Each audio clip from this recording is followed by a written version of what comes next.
이 시기에 이론 공부를 어떻게 하는 게 좋은지 그 각자의 어떤 실패담이라든가 아니면은 넌 또 강사니까 네가 훨씬 더 메인이 돼서 얘기를 한번 해주면 어떨까? 일단은 내가 느낀 건 그거야. 이론은 생각하는 바를 쓸 줄 알아야 되고 그리고 문제에서 제시된 문제에 맞춰서 쓸 줄 알아야 되는데 일단은 법규 그 논점 세트 바르듯이 쫙쫙쫙 발라버리거든. 그치. 이거는 그러면은 안 나오지. 그렇게 해서 계속 점수가 안 나왔고 두 번째는 글쓰기인데 나도 모르게 비문이 나와. 이게 글을 쓰다 보면 문장이 계속 연결되거든. 그게 좀 실패의 원인이었던 것 같아. 지금 이제 애들이 다 뭐 마지막에 남겨진 문제가 우리 이렇게 해야 되지 않을까? 결혼하 결론에서 막 그런 얘기를 그러니까 있잖아. 왜 뭐뭐 하는 바, 뭐뭐 하는 바, 뭐뭐 하는 바, 네. 2바, 3바, 4바, 씨발 존나 바만 존나 많은 거지. 그다 일본 개조식 표현이에요. 그게. 그러니까 그렇게 해가지고 일단 좀 비문이 나오니까 네. 처음 연습할 때도 그러니까 서브로 외우게 되면 비문을 또 비문으로 외워. 맞아. 그러니까 이 얘기가 좀 공감이 가는 부분이 우리가 어떻게 보면 법규하고 이론을 애들이 거꾸로 공부한다. 잘 생각해보면 그럴 수 있어. 법규는 정말 100% 너처럼 암기 쫙 해가지고 쟁점별로 쭉 발라주면 쟁점이 떴다 하면 그거 딱 써주면 그만인데 그거에다가 앞에 뒤에 데코만 하면 되는 거고 목차 어떻게 줄이면 되는 거고 하는데 사실 이론은 머리가 진짜 부드러워야 되거든. 근데 오히려 이론은 글이 읽히니까 사람들이 외우면 된다라는 생각을 많이 하는 것 같아요. 그렇죠. 근데 이제 진짜 어떻게 보면 우리는 실무 강사고 사실 우린 이 수험계를 강사로서 들어왔지만 수험생으로서의 그 마인드는 많이 잊었잖아. 네가 보기에는 뭐 지금 뭐 나는 이제 생각하고 이해하고 암기를 굉장히 다른 범주의 차원의 단어들이라고 생각을 하는 것 같은데 내가 생각을 하기에는 보통 일반적으로 생각을 하는 게 생각은 이해 쪽에 붙어 있다라고 생각을 하고 그 정반대에 암기가 있다라고 생각을 하는데 이 공부를 하는 것 자체가 감정평가 이론이 그렇게 쉬운 과목은 아니에요. 왜냐면 이해를 해야 되기 때문에. 근데 이해라는 것 자체가 암기와 떨어뜨려 놓고 볼 만한 건 아니라고 생각을 해. 이해가 안 되면 암기를 해야 돼. 암기를 하다 보면 그 안에서 이해가 창출이 될 수가 있어요. 그리고 완벽하게 이해를 한다고 해서 완벽하게 암기가 되느냐? 그건 또 아니야. 그러니까 이 세 개를 굳이 나눌 필요가 없다라는 얘기야, 나는. 그래서 처음에 이론 공부를 할 때도 암기가 맞네, 이해가 맞네, 이런 것보다도 정확히 내가 쓸 거, 정확히 공부할 거를 하나 정하고 그 정확히 공부할 거를 정확히 전달해 줄 수 있는 사람을 하나 선택을 한 다음에 이해와 암기와 생각을 병행했을 때 좀 올바른 방향성이 나올 수 있다라는 생각을 하고 있어요. 이게 내가 그거에 대해서 되게 공감하는 게 지금 수험생들이 되게 헷갈리는 게 그러면 기본수라는 게 뭐 시중에 뭐 여러 가지 뭐 A 플러스도 있고 뭐 오래돼서 모르겠는데 뭐 여러 가지 그게 있는데 내가 그거의 기원을 얘기를 하면 내가 오래 있었잖아. 기원을 얘기를 하면 역사지. 역사지. 그거는 각 팀장들이 자기네들이 맞아. 이것저것을 짜집기 해가지고 교수님 책에서 짜집기 해서 만들어 놓은 집대성에 넣은 본인 서브야. 맞아. 본인 서브니까 본인은 보면 이해를 하는데 이거를 내가 갖고서 강의를 했어. 그래서 상의를 줬어. 근데 상의가 그 서브를 받고 거기다가 읽고 책을 좀 더 보강해야겠다. 그래서 자기 서브를 또 밑에다 또 붙인 거야. 그러니까 책은 이만해졌는데 내용이 뭐가 중요한지를 모르기 때문에 내가 그렇죠. 기본서라고 하는 그 A 뭐 여러 가지들 있잖아. 그거를 내가 정독을 하지 말라고 하는 이유가 나도 그거 외워가지고 꽈락나기 시작했잖아.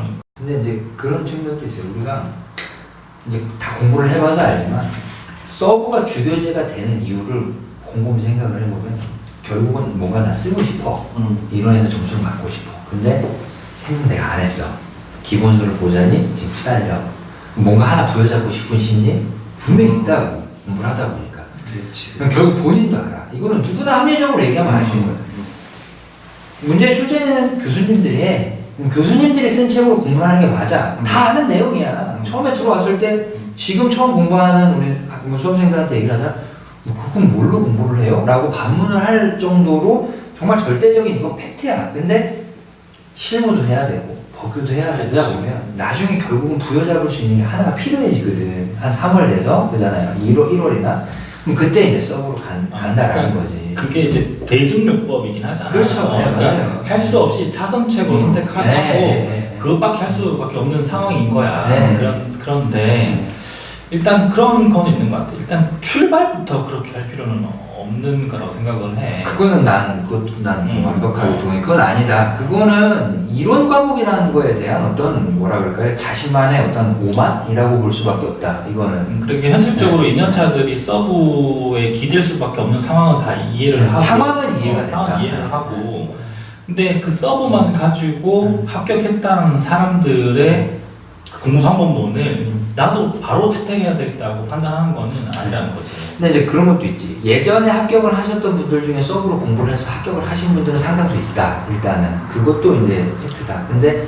그때 나왔던 문제 유형과 지금 나온 문제 유형은 많이 다르다. 왜냐면 그 당시에는 이제 키워드 위주로 공부를 해서 키워드 위주로 저그 답안지를 작성을 하면 단답형이라든지 단일 문제에 대해서 물어보는 경우가 많았기 때문에 어느 정도 이제 커버가 될 수 있었고, 워낙 수험생들이 많은 상황에서 그 상황에서 공부할 교재가 적기 때문에 그거라도 잘 쓴 사람들이 상대적으로, 어쩌면 우리는 절대평가이지만 상대평가니까 실질적으로 본질 자체가 점수가 나와서 상대적으로 합격을 할 수 있었다. 근데 지금 최근에 나와 있는 기출문제 유형을 보면 그 기출문제 갖다 주고 나서 이거 키워드 뭐야? 라고 얘기하면 도대체 무슨 키워드를 제시를 하면 그 문제에 대한 어떤 득점을 할 수가 있냐라는 거야. 지금 내가 생각하기에. 그럼 결국은 문제 분석할 줄 알아야 되고, 그 문제 분석에 맞춰서 논리적으로 목차를 구성할 수 있는 능력이 있어야 되고, 구성한 목차에 세부적으로 쓸 수 있는 내용을 자기 스스로 스토리를 짤 수 있는 능력이 있어야 되는데, 여기서 중요한 거는 그게 기본 강의를 듣고 나면 저절로 해결이 되는가 아니라는 거야. 실무는 조금 나을지도 몰라. 왜냐면 실무도 다 중요하다고 생각을 해. 그래서 처음에 문제를 풀기 때문에 연기 스터디, 일기 스터디 들어가면 내가 할 거라도 있다고. 들어가가지고 계산기라도 좀 쳐보고, 쳐보다 보면 시간은 가니까. 근데 이런 복귀는 뭐야? 아예 손 놓고 앉아있다라는 거지. 나중에 쓰게 만들어줄게. 그 말이 안 된다는 거지. 기본서를 보는데 네. 개념 위주로 보는 게 맞다고. 일단 개념 안에 다 새로운 단어가 나오고 그 개념은 다 새로운 개념을 낳거든. 그러면 그 개념 요소 안에서 목차들이 다 나오는 건데. 그렇죠. 네. 그렇죠. 그런 식의 네. 일단은 책이 10페이지가 있으면 네. 1페이지부터 10페이지까지 네. 똑같은 어떤 강도로 책을 이해할 수는 없어. 그렇죠. 그래서 책을 물리적으로 불가능해. 네, 책을 볼 때 먼저 이제 개념 요소에 대한 이해를 하는 부분을 좀 더 힘줘서 좀 보고.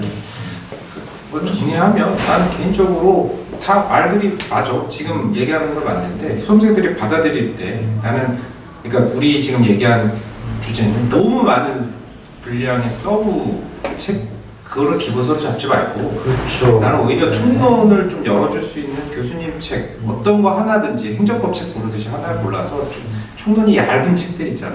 그거에 통해서 개념 정의를 좀 쭉 뽑아내고, 그 다음에 이런 강의들, 연근이가 하는 강의, 오성범 교과서가 하는 강의처럼 해서 거기서 좀 더 추출해서 보강을 하는 식으로 가면 나는 그게 훨씬 더 좋다. 우리가 지금 얘기하는 게 그런 얘기잖아. 그러니까 이제 처음에 이제 어쨌든 명분이 쓰게 하는데 나도 뭘 써야 하는지 잘 모르겠지만 일단 그거 같아. 애들이 암기를 하라 그러면 이론을 서브를 가져놓고 서브 전체를 처음부터 다 외워버려. 그치. 그래, 그 문제. 그러니까 그 암기를 한다고 하면 나는 그런 거야. 그 서브를 처음부터 발라서 암기하는 게 아니고 그냥 의 중심으로 일단 암기를 해가는 게 더 중요하다. 그렇죠. 그렇게 활용을 하면 또 서브가 그렇게 나쁜 책이 아니에요. 왜냐면은 기본서에 있는 목차들을 그 나름대로 강의를 할 만한 실력이 있는 분들이 또 쓴 거기 때문에 전체적인 목차나 체계라든지 이런 거를 잡는 거는 좋을 수가 있었는데, 들어가 있는 내용 자체가 불분명하거나 출처가 불분명하거나 잘못된 내용이라든지 섞이지 말아야 될 부분들이 섞여 있는 경우가 많다. 오늘 지금 뭐 책 이런 얘기까지 했는데 시간이 좀 많이 되긴 했지만 내가 꼭 얘기하고 싶은 건 하나가 있어. 우리가 지금 이제 막 쓰기 하는데 그러니까 서를 쓰는 방법 정도는 좀 얘기를 해줘. 왜냐하면 내가 수년 공부를 하면서 이론을 잘하는 사람한테 내 답안지를 오픈을 해봤더니 그 친구가 딱 나한테 한 정답이 있어. 뭐라고 얘기를 했냐면, 형, 왜냐하면 나는 오랜 기간 공부하다 보니까 이론의 어떤 큰 흐름이 있어서 그 흐름을 서에서 발라주고 이렇게 해서 문제점을 도출하고 이게 되게 멋있는 거라 생각을 하고 썼더니 걔한테 난 서로 잘 썼다고 해서 자신감 있으니까 보여줬지. 자신감 있어서 딱 보여줬더니 형의 얘기는 무슨 얘기인지 알겠다. 형은 공부 많이 한 것 같다.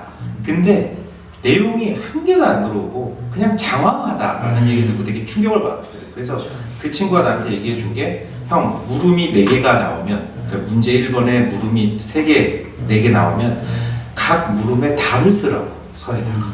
그러면 그게 첫 단계라고. 오케이. 그럼 맞는 얘기야.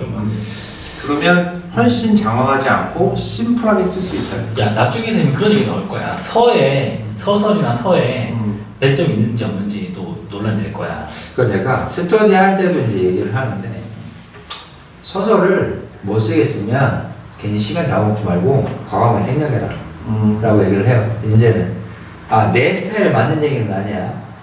서설에서는 답이 제시가 돼야 돼. 좀 더 정확히 얘기하면 방향성이지. 게다가 답안지가 16페이지로 줄었기 때문에 장한 얘기 있으면 절대 안 돼. 그럴 공간도 없어. 지금. 일단은 기본 개념이라든지 관련된 조문이라든지 정의, 문제 소재 이런 것들을 쓰는 부분이 서설이나 서론인데 지금 답안지 분량이 줄었기 때문에 조금 더 그러니까 시체말로 여기서 딱 찍고 들어가는 느낌이 없으면 그 서설 필요가 없어. 솔직히. 그러니까 조금 더 좋은 소설이 되려고 그러면 나온 소물은 뭐 예를 들어서 뭐 1번에 40점짜리 문제 10점짜리 내가 나왔다. 그러면 그 4개의 물음을 이어줄 수 있는 연결고리에 해당하는 주제를 확 제시를 해주면 환기가 확 되면서 이제 글을 읽을 수가 있게 되는데 그 경지까지 가기는 좀 쉽지 않다. 그러면 장황하게 쓸 게 아니라 답을 쓰되 그 답이라는 것 자체가 얘네를 포괄할 수 있는, 묶을 수 있는 개념체계에서 상위 개념을 써주면 된다. 보통 탑다운 방식이라고 얘기하는데 그 탑다운 방식이라고 또 설명을 하면 곡해서 들을 염려가 있어. 넓게 펼친 다음에 좁게 본문에서 들어가서 결어해서 살짝 뿌려주고 끝나. 그건 또 아니야. 힘들지. 그건 아니야. 그렇게 쓰면 안 돼. 그렇게 쓰는 글은 부동산 특성부터 쓰는 거. 그렇지. 그렇게 쓰는 글은 너무 멀리 내가 그랬어. 너무 멀리. 맞아. 그러니까 나는 지금 여기서 이제 시작을 해야 돼. 근데 서서 저기서 오고 있어 지금. 그렇지. 저기서 한 페이지가 넘는다니까. 저기서 오고 있는데 이거 좀 들어가야 되는데 읽는 사람이 도대체 언제 오는 거야? 지루하거든. 지루하니까. 어쨌든 이론은 논술이 강조되는 부분이기 때문에 배점이 없다고 하더라도 잘된 서론이나 서설은 반드시 채점자가 하여금 좋은 인상을 줘. 일단은 소설을 먼저 딱 읽어보고 목차를 쭉 읽어보고 결혼을 읽었는데 내가 넘어갔다. 본문 읽을 필요 없어. 그렇지. 그게 잘 돼. 그래서 난 그거를 역으로 이제 얘기를 하면 내가 뭐라고 얘기를 하냐면 어떻게든 내 본문을 안 읽히게 만드는 답안지를 써야 된다라고 얘기를 해. 실무도 마찬가지야. 실무도 목차의 논리만 딱 보이는 답안을 만들어야 돼. 볼 것도 없어. 그러면 잘했을 거거든. 근데 물론 그거를 교묘하게 이용하는 것도 굉장히 좋은 방법이야. 맞아. 그러니까 이게 우리가 답을 쓰라고 하잖아. 그러면 수험생들은 거기에 맞는 답이 딱 3가지면 3가지라고 3가지로 딱 결정된 고정되는 줄 알아. 그렇지. 이런 게 아니거든. 그 아니거든. 조금 벗어나도 돼. 조금 벗어나도 돼. 내 논리만 있으면 돼. 여러 가지 조금 더 약간 억지 있어도 괜찮아. 약간 억지 있어도 괜찮아. 단정적으로만 쓰지 않으면 되고 뭔가 한 사이드를 배척하는 식으로만 안 쓰면 돼. 그래. 그러니까 그게 뭐 이 물음에서는 이런 데서 이 답이 4가지이기 때문에 이 4가지를 다 담아야 된다. 이런 식의 공부는 아니라는 얘기지. 그거는 알고리즘이지. 정말 이 이론은 1 더하기 1이 2가 아니어도 돼. 그러니까 실무는 알고리즘이야. 실무는 문제 분석이 중요하니까. 문제 분석이 알고리즘이 필요하고 이거는 묻는 거에 대한 걸 쓰면 그게 답인 거야. 그렇지. 정확히만 잘 써주면 돼. 내 생각에. 정해진 답은 없어. 옛날에 우리 김수유 평가사가 김수유가 기라사 같은 그 친구가 한 말이 있어. 애들 왜 이렇게 이론을 못하냐 그랬더니 자꾸 대학교 4학년처럼 쓰려고 그러니까 우리는 대학교 2학년처럼 쓰면 된다. 근데 자꾸 4학년처럼 쓰려니까 뭐가 있는 것처럼 되게 멋있게 쓰고 막 내가 건대 교수님한테 들은 얘기가 있어. 자기들은 그냥 그러니까 뭐 좀 높아진 거 그냥 학부 수준을 원한다. 그렇지. 그 이런 얘기니까. 뜬금없이 박사 과정의 어떤 그런 심화를 보여주려고 노력하는데 그게 어설프고 하나도 안 맞고 막 이러니까. 그러면은 위화감이 든단 말이야. 그걸 읽다가 이 새끼 말아 이렇게 된단 말이야. 시험 말은 말이야. 야 법규도 마찬가지잖아. 네, 그렇죠. 법규 너무 할 필요 없어. 그래서 그러니까 나는 이게 몰라. 이게 굉장히 붕 뜬 얘기인지는 모르겠는데 일단은 평가사가 되려고 하는 사람들은 평가를 하는데 기본적으로 필요한 내용에 대한 어떤 기본적인 지적 호기심이 있었으면 좋겠어. 호기심이 있을 때 머릿속에서 생각을 하게 되고 논리를 만들게 되는데 자꾸 물론 우리가 시험을 준비하는 거 맞아. 수험생을 가리키는 것도 맞고 학원이 합격을 시키기 위한 기간인 거는 맞아. 근데 적어도 전문직이 되려고 온 사람들의 입장에서는 기본적인 지적 호기심이 있어야 될 거 아니야. 그래야 그걸 나중에 써먹으면서 돈을 벌고 먹고 살 거 아니야. 그러면 그 지적 호기심을 어떻게 표현할까에 대한 노력도 분명히 같이 해줘야 된다는 얘기야. 처음부터. 이게 어떻게 하면 뭘 쓸 수 있고 어떻게 하면 뭘 쓸 수 있고 그건 다 필요 없어요. 그냥 처음부터 가장 기본적인 정의나 개념 같은 거 같이 공부하면서 그거에 대해서 답안 작성 같이 해보고 조금 생각해보고 생각한 내용에 대해서 강사랑 얘기를 하면서 피드백을 받고 생각에 대한 방향성을 또 생각을 해보고 그러면 되는 거기 때문에 그렇게 어려울 일이 없다라는 거지. 근데 오늘 우리 서 쓰는 방법 얘기하는데 그거 존나 많았어. 내가 맨날 그래서 그렇지. 서가 저기서 달려오고 있다고. 서가 저기서 달려오고 있다. 근데 정말 좀 간단하고 우리가 교수들이 진짜 네 말대로 많은 걸 바라는 건 아닌 거. 그러니까. 2학년 수준으로 내면 돼. 대학교 2학년 수준. 오케이. 이론 오늘 한 요 정도 하고 다음에 또 뭐 쟁점 생기면 한번 합시다.